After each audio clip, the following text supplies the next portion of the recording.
But this week we're a little deeper in the off season here. So what we're going to do is we're going to talk about some of the greatest players in baseball history, some of the greatest all-time greats ever. So like last year we talked about some of the greatest players in Oriole history. So this year we're going to talk about some of the greatest players ever. All right.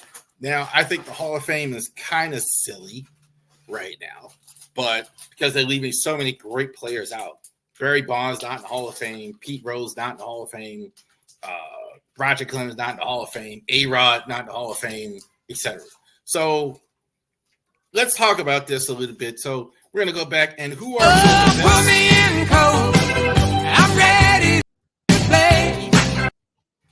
So who are some of the greatest players of all time, some of the best infielders of all time, and manager. We're going to talk about that. So who are some of the best ever? So baseball is harder than football because we're talking about baseball started in the 1900s. So obviously some of these guys, like we start talking about Jackie Robinson and stuff, like I obviously didn't see him play or whatever. But just looking at the stats and the data, obviously, you see some of the greatest to ever play. All right, so let's talk about baseball. Some of the greatest catchers of all time. Lots of Orioles on the list as well. Not all, but it's the Orioles. Number 5, I think Carlton Fisk for the White Sox. Pudge was Carlton was a great player. Played a lot of years for the Red Sox as well. Played a long time. Picture longevity. Played to his 40s. Good power hitting catcher.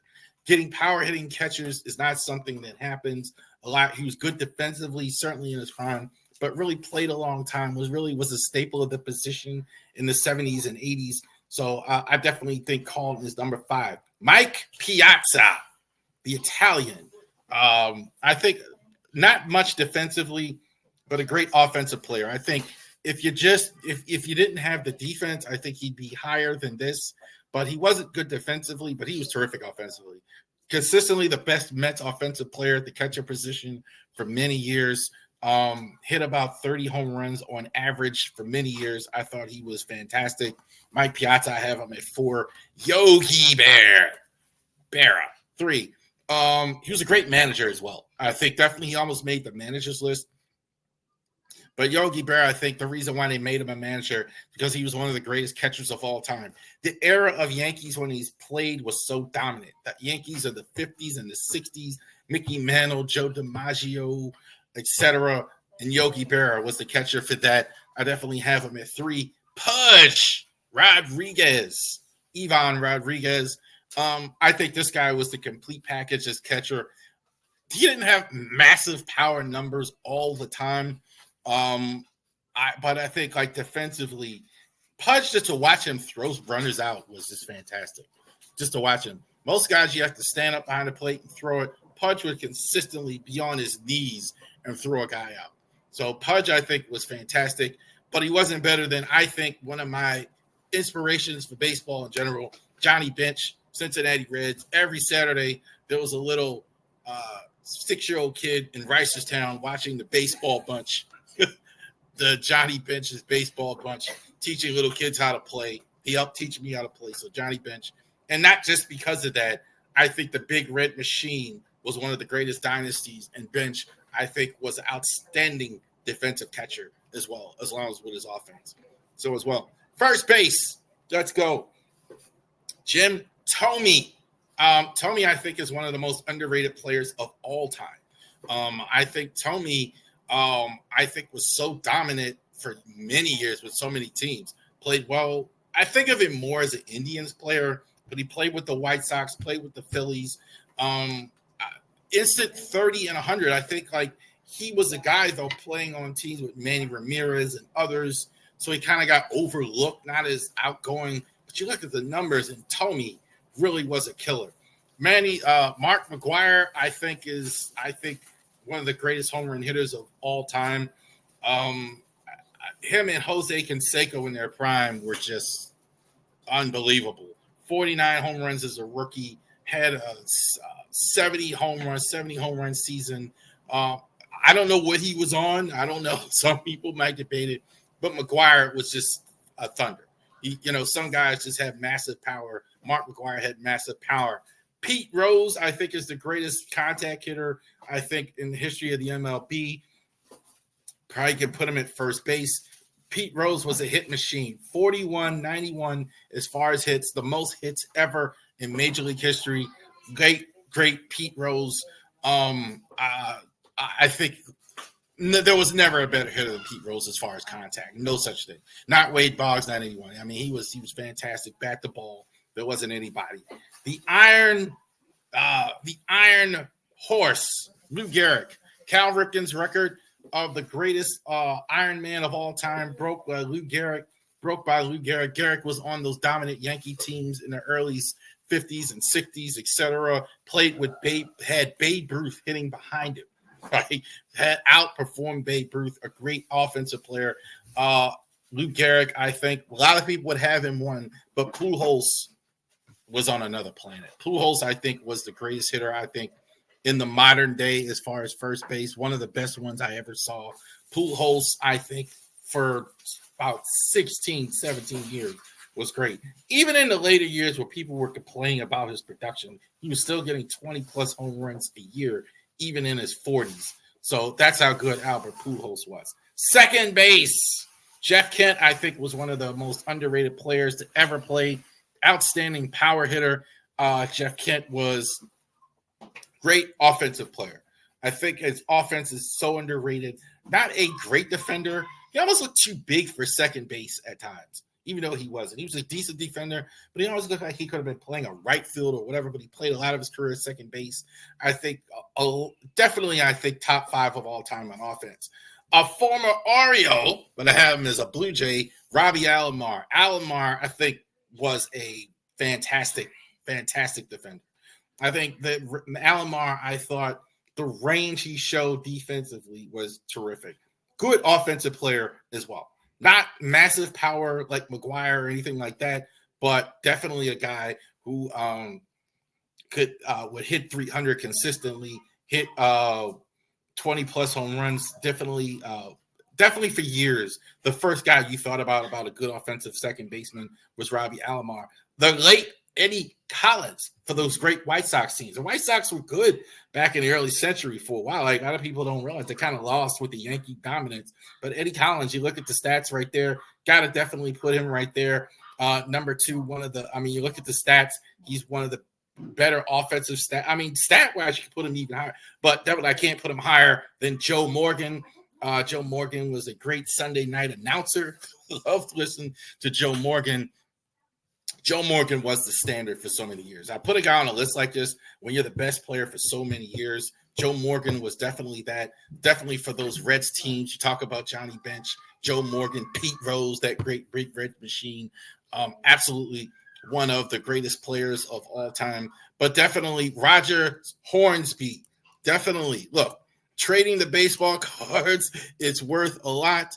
But definitely he is one of the greatest ever. I think stat-wise, there's no question about it. Leading in almost every statistical category at second base, Rogers Hornsby for the St. Louis Cardinals. Third base, there's an Oriole, Brooks Robinson at third base. I think Brooks, is there because he's the greatest defender ever.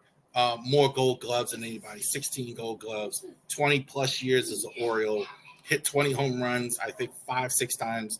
I think he was definitely the linchpin. You talk about great offenses. You talk about Brooks defenses, but that offensive lineup, the Robinson brothers, Brooks Robinson, Frank Robinson, and Boog Powell was definitely a staple why the Orioles had so much success from the 60s all the way up until the early 80s. Adrian Beltre, you're not gonna hear as much about him. Didn't have the postseason success. That's the only reason he didn't hire. But you look at the stats, and it kind of like Tony kind of sneaks up on you. How many times I'm seeing 30 home runs and 100 RBIs, 30 home runs and 100 RBIs, great batting average. Defensively, he was okay. And you don't know for his defense, but he was a solid defender. But Beltre, I think, definitely goes top 4. George Brett. I remember George Brett with the pine tar, knocking somebody's head off with the Yankees. he was the reason why the Royals were good so many years in the 80s. Kind of like Alomar in a sense. Had some power, but he hit for average extremely well. Hit for average extremely well. I think George Brett was fantastic for many years with the Royals.